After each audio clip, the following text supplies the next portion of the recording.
So after a strong major junior career, we figured this guy would produce as a player. He didn't really meet expectations, and as a coach later on, he definitely didn't meet expectations.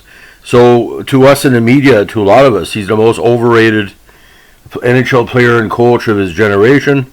Rarely talked about in 2020 because, again, with that great start and not really reaching the heights that was pushed on him, he becomes what you call someone that starts conversations but doesn't end well.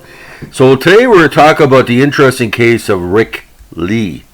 Now, Rick Ley had all the makings of a great defenseman when he came out of Major Junior. 5'9", 190, born in Aurelia. He was drafted by the Toronto Maple Leafs in the third round, 16 overall, of the 66 NHL amateur draft. Now, he started his career with the Niagara Falls Flyers. Had okay seasons with them throughout the middle and the later part of the 60s. His best season was his last in 68 when he had 64 points in 53 games, including 7 points in 10 playoff games.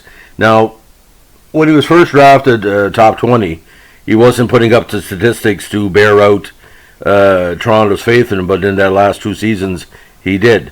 Now, he broke in with the Maple Leafs in 69 with only 12 points in 38 games. He was given a lot of ice time, given a lot of support. You wanted him to be kind of the quarterback of the defensive side of Toronto's play. Now, he eventually, like many Maple Leafs over the years, made the jump to the WHA, mainly because his production didn't match his contract demands. 1972, he had 15 points in 67 games, only including one goal, so he wasn't really producing in the way that maybe some media want him to do.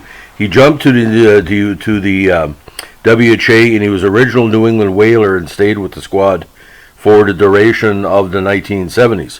Put up some decent numbers, but nothing too spectacular on a team that at the end had Gordie Howe and all the, like I said, the Howe family and the extended talent. Now, in relation to him coming over to the WHA, he stayed with New England and their Hartford inclination, played 2 more seasons. But again, nothing that really stood out. Although he put, like I said, consistent numbers in the WHA, but everybody thought, again, he was going to be more of a player than he was. He did spend 6 years as the Whalers captain and was one of 3 players in Hartford Whalers history to have his jersey number retired, which was number 2, joining Gordie Howe and Johnny McKenzie. Now, following the Whalers' move to Raleigh, the Hurricanes ceased to honor Lee's number 2 and McKenzie's number 19 and returned the numbers to circulation. Now, although number 2 was re-retired by the Hurricanes at this time in honor of Glenn Westy. Now, he's an inaugural member of the World Hockey Association Hall of Fame, of course. Now, Lee began his coaching career in the IHL, where he led the Muskegon Lumberjacks to 4 first-place finishes and 1 championship during his tenure between 84 and 88. He was then hired by former Leafs defense partner Pat Quinn to coach the Canucks AIHL affiliate in Milwaukee. Now, after 1 season there, Lee became coach of the Hartford Whalers for 2 seasons, from 89 to 91, leading them to consecutive 4-place finishes and first-round playoff defeats at the hands of their New England rivals, the Boston Bruins, in both years. Lee then rejoined the Canucks, and after serving as assistant coach under Quinn for 3 seasons between 92 and 94, Lee became the 12th head coach in Vancouver Canucks history on August 10, 1994. Now, in 121 games as head coach, the Canucks posted a 47, 48, and 26 record. He also served as the Canucks in a professional scouting capacity in 97 and 98. In 98, he was once again hired by Quinn as an AC with the Toronto Maple Leafs and held that role for 8 seasons until he was relieved of his duties at the end of the 2006 season.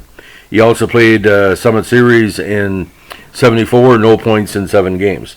But again, a 4-year coaching career, 116, 121, and 47.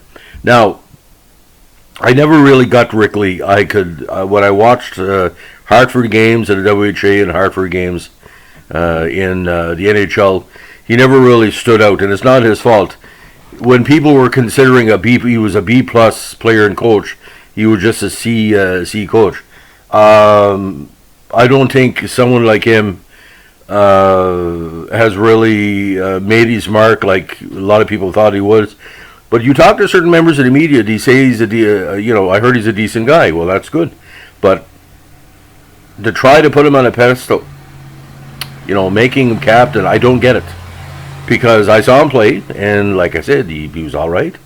But you don't make Jacques Laperriere head of the Montreal Canadiens, and you don't make Pat Boutet captain of the Maple Leafs. He wasn't really, he didn't show leadership qualities because he was just somebody that was there. So anyway, that's just me. Oh yeah, by the way, a little story of that.